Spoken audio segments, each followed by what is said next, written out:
I'm Kate Bowler, and this is Everything Happens.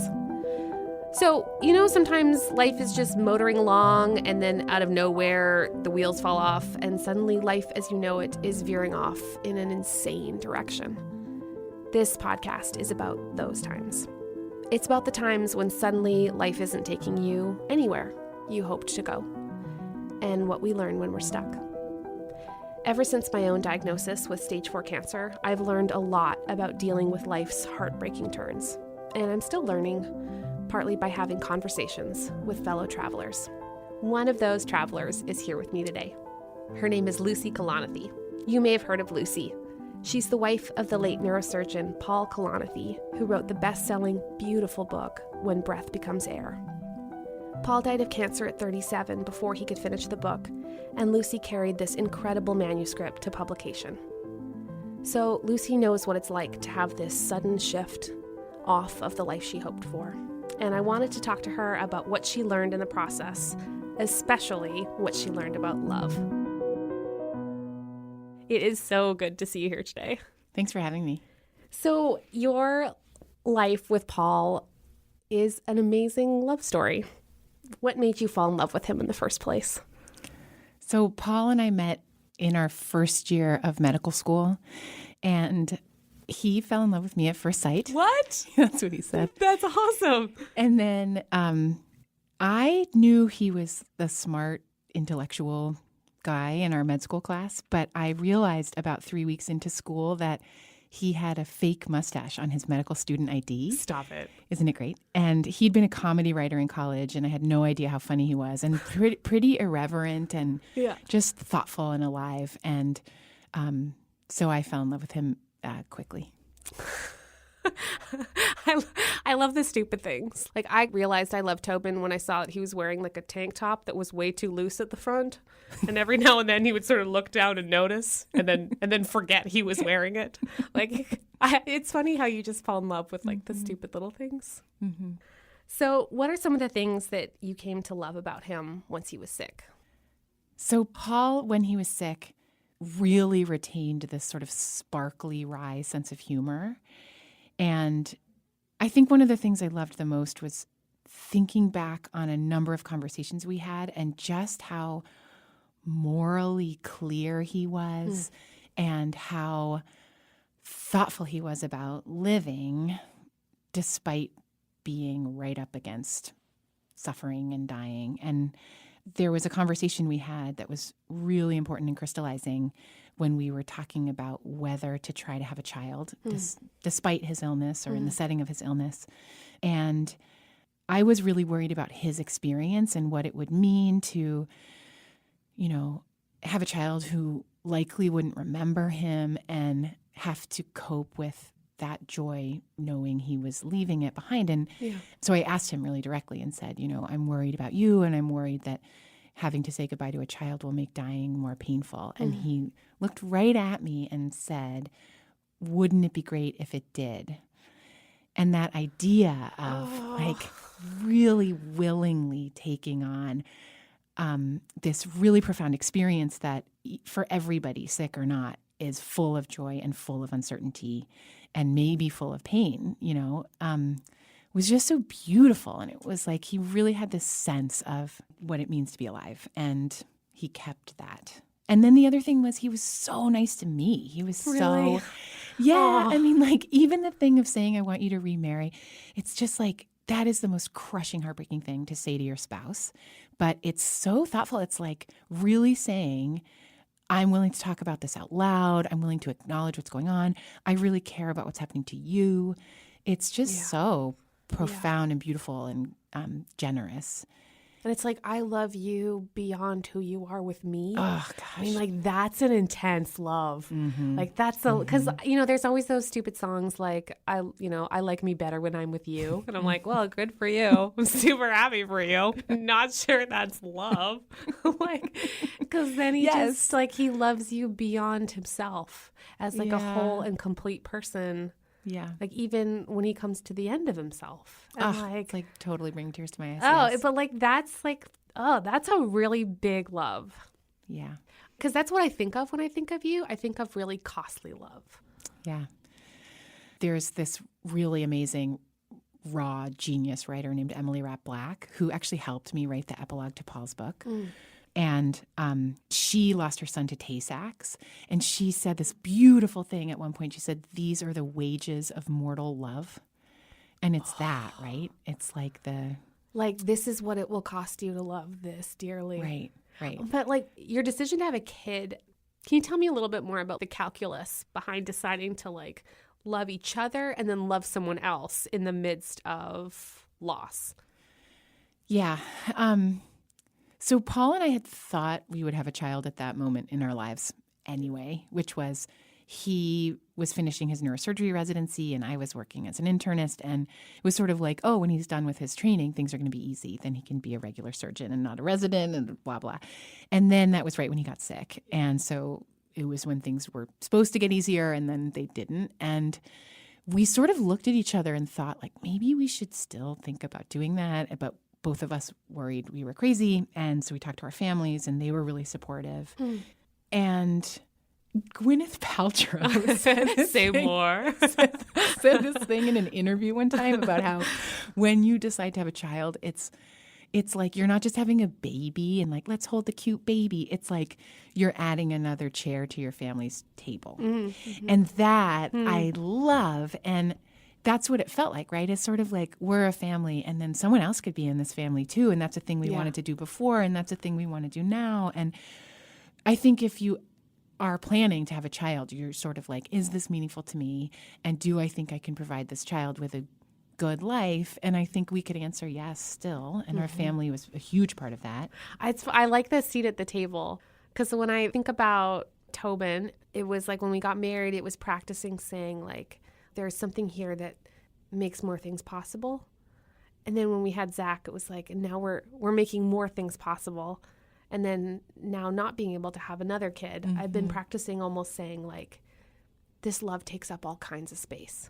You know, like just because some things fall away, like it doesn't make it incomplete. Like love just takes up a lot of space. Yeah. And I'm really grateful for that. Yeah. And I think there's something there about making decisions, right? Like in the recent interview that you did in Time Magazine, that was so beautiful. Well, thanks.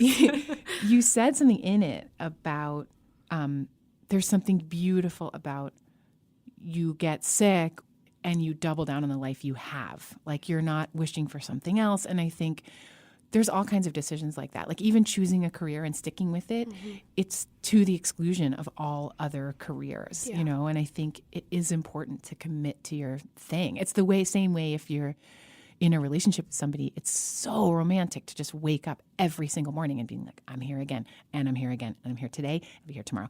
It's like, that is so romantic. You know? And so I think that's kind of what you're doing too with your one kid.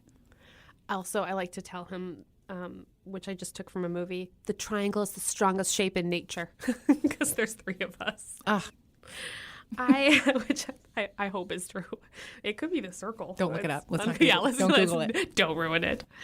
I wanted to ask you about what it was like after Paul died to bring the manuscript to fruition, because I'm sure that cost you something too, to grieve publicly, to maybe grieve for this long, in a way, because like writing a book takes forever.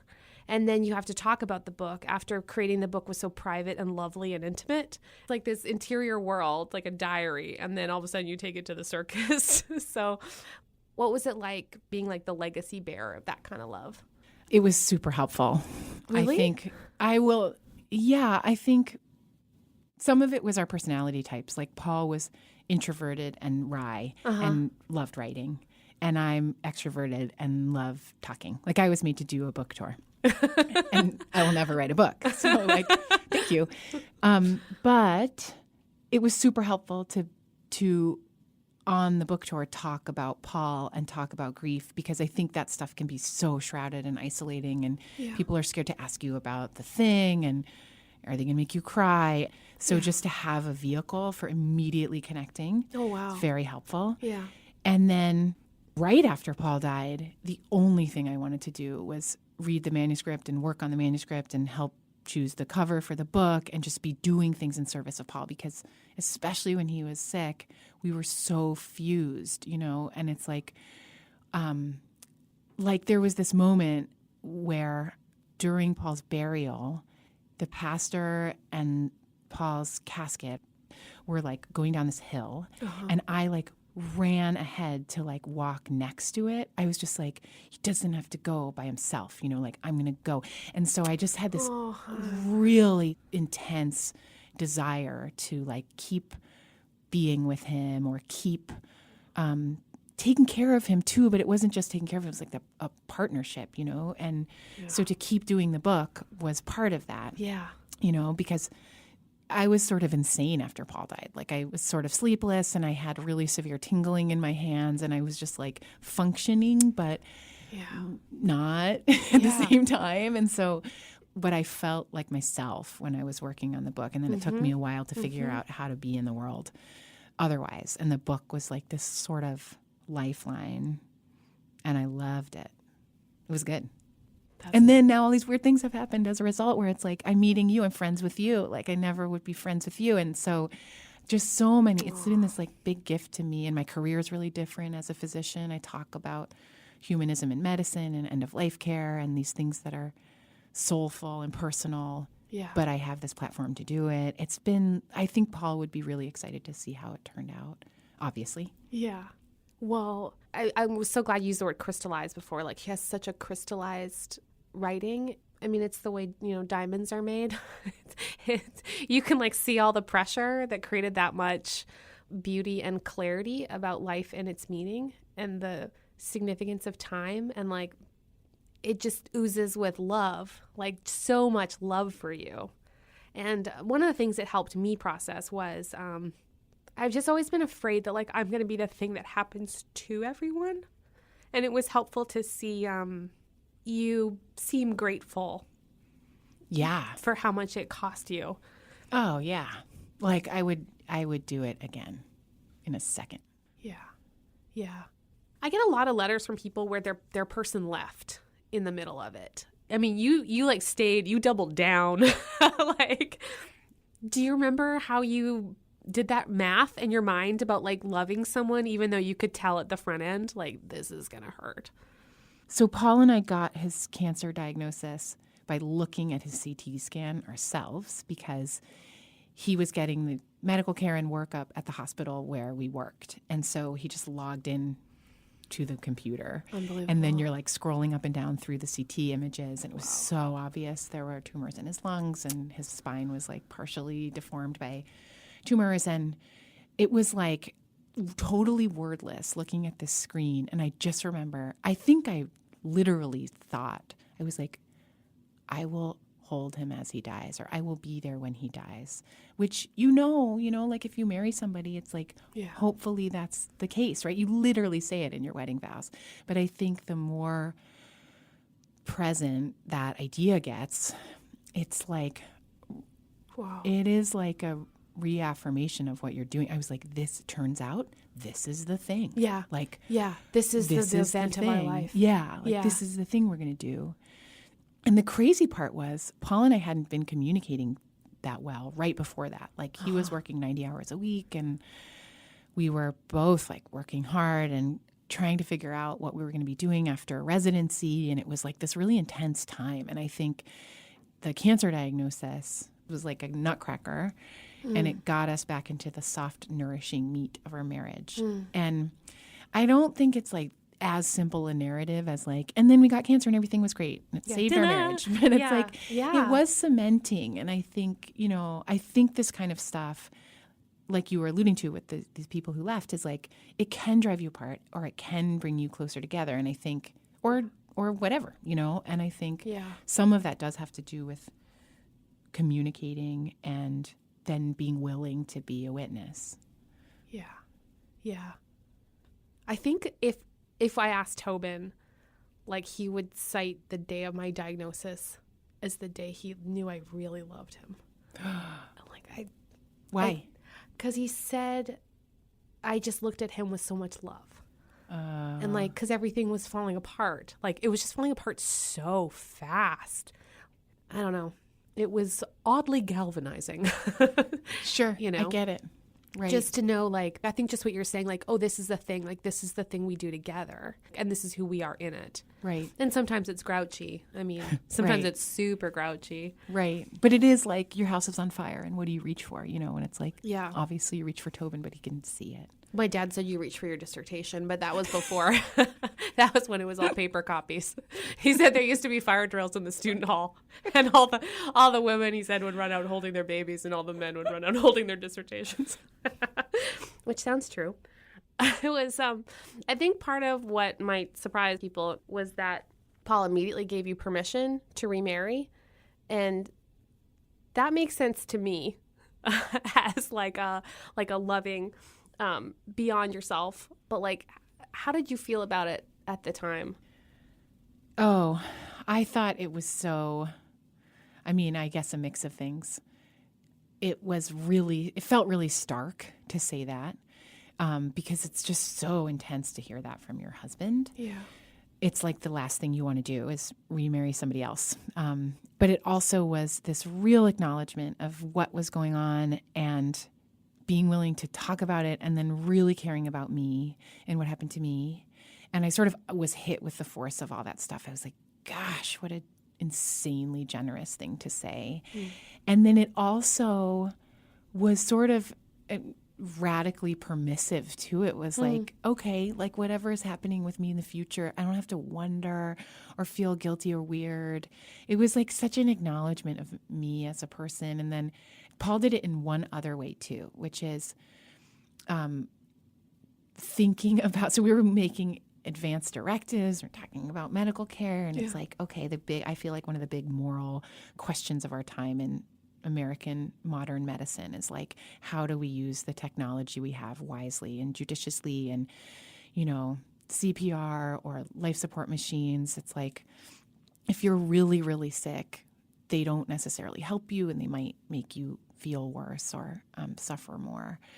And I think Paul and I were worried about that. There's sort of like the dominant battle narrative in medicine, and Just keep fighting. Yeah, and it's like, how do you know when it's time to stop or shift? And I think he could tell that I was stressed out about it. And I remember him saying, you know, just so you know, if I'm like not able to communicate, or I end up in some situation medically that you feel like didn't fit me, or there's family conflict, or there's just something, he's like, don't worry about it. He's like, it's okay.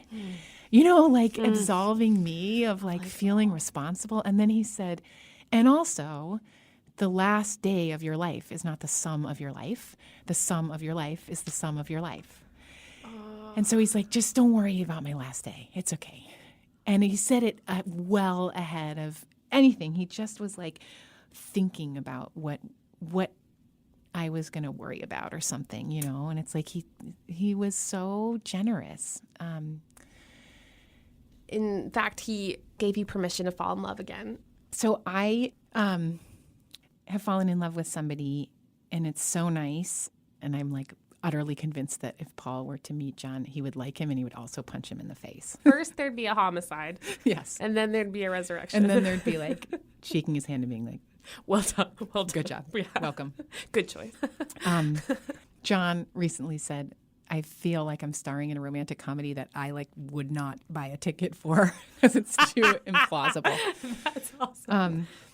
So now, having fallen in love, and I have this other family in our lives now, which is John and his two children, Freddie and Benny. John's a widower, and his late wife was a writer. And I initially fell in love with her and didn't really know anything about him, but I loved her writing, and her name was Nina Riggs. And she died of breast cancer and wrote a memoir called The Bright Hour, and a really beautiful essay in the New York Times called When a Couch is More Than a Couch. And I briefly communicated with her when she was sick, and then I wrote a blurb for the cover of her book. Love it. Which I've only done 3 times total, including for you. And she also was able to crystallize some of those really poignant, painful, beautiful things the way that I feel like you can and the way that I felt like Paul could. And I hemmed and hawed about writing to her when I knew she was in hospice. Sure. And her literary agent had told me, and this mutual friend we happen to have had told me. And was like, oh, can I really write to her? What am I going to say? And I just wrote this tiny little short email about how I was her fan forever. And I was like, she can ignore it if she wants. And, even having been through a thing, it's like I had to Google how to write a condolence card. It's not like you don't get less awkward.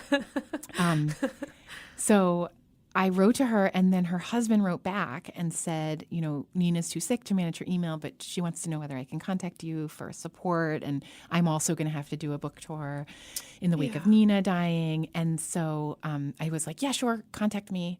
And Nina was sort of like the character reference for John. Yeah. And then I started writing to John, and we wrote for like 2 months straight, really frequently, about grief and about everything, especially about putting your life together after somebody dies, and how do you figure out how to go on without somebody and also with them at the same time, because of missing them and loving them forever. And then we fell in love as we were talking about that stuff, which seemed insane. I was like,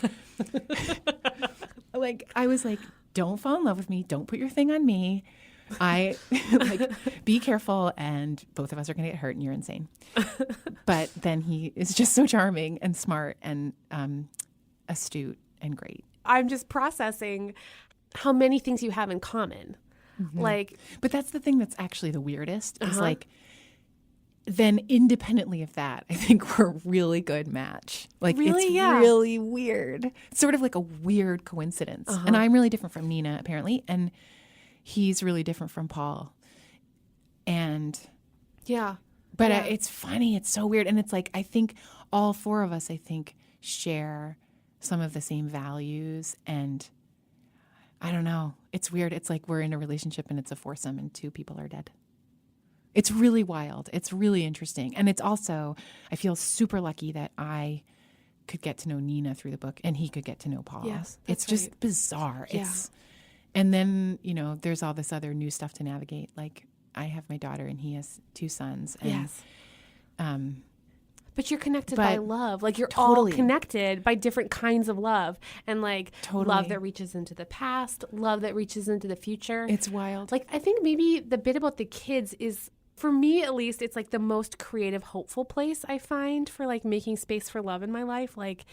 Those kids also just have beautiful, important needs and insane narcissism, right? Because every kid is totally narcissistic. When John and Freddie and Benny came to visit us at our house, Paula had an Xbox One, and he played it a lot when he was sick. He played FIFA and this other weird fantasy thing. And Freddie, who was 10 at the time, John's son, was like, could we play the Xbox? And also, is there any way we could have it? Because if Paul's not using it, maybe we could have it. And I was like, well, he's not using it because he died. So we could talk about that. And Freddie's like, I'm so sorry. I didn't mean to say it like that. But it's like what you just said. Yeah. It's like, I'm 10 and I'm really sorry. I'm sorry your person died. And yeah. And also I want this Xbox. You described this moment in the backseat of a car. Can you remind me of what happened? Okay. So I had this moment kind of recently where we were spending time with their family. And in the backseat of the car were Katie, my daughter, and Freddie and Benny. And in the front seat, it was me and John. And Katie, apropos of nothing, that earlier that evening had said, eat the poop, which is so rude if you're 3. Yeah, that's forbidden. Ultra rude. And so I kind of laid the smack down and I was like, you are not allowed to be rude. And then she said it again in the car on the way home. And I was like, you are allowed to make noise in a tunnel. We have a rule in our family where you need to be quiet and respectful in the car, not distract the driver unless you're in a tunnel. And then you can make any noise you want only in the tunnel. So I said, you can say it in the tunnel if you choose to. So we go through a tunnel a little while later. And Katie and Benny are like, eat the poop in the tunnel. It's now evolved to saying, drink the pee.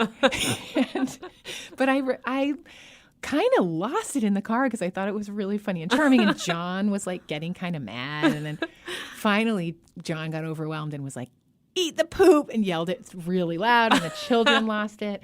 And it just was this moment of like ridiculous levity. And I was like, this is not what we thought our lives would be, like any of us sitting in this car together.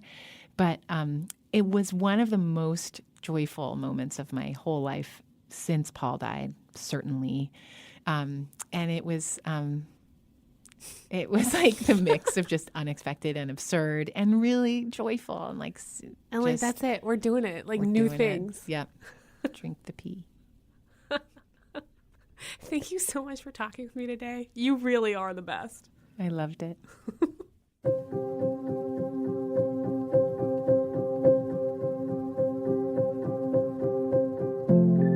I think my favorite thing about Lucy is that she's brave. Just brave in love. Wasn't that such an amazing conversation that Paul and Lucy had about having a baby? She said, if we have a baby, wouldn't it make dying harder? And he said, wouldn't it be great if it did? I'm in a really weird place right now because I have to make really unusual calculations about how I should live because of my unusual health situation. So I have a stage 4 cancer diagnosis and my treatments have been good, but it means that I'm in this 3-month liturgy where every 3 months I go in and they put dye in my veins and they measure to see whether the tumors are growing. And if the tumors aren't growing, then they smile and they schedule another scan, which means that my life takes on this 3-month rhythm. I live for 3 months and I take a deep breath and then I hope to start all over again. And I will probably do that for the rest of my life. It means that I have to make very calculated decisions about how I spend my time. Like, what should I care about? What matters if everything hangs in the balance? And this conversation with Lucy gave me a new, beautiful way to think about how to make hard choices. Is it beautiful? Is it brave? If I were to love it, would it hurt like hell to leave it? Well then, good.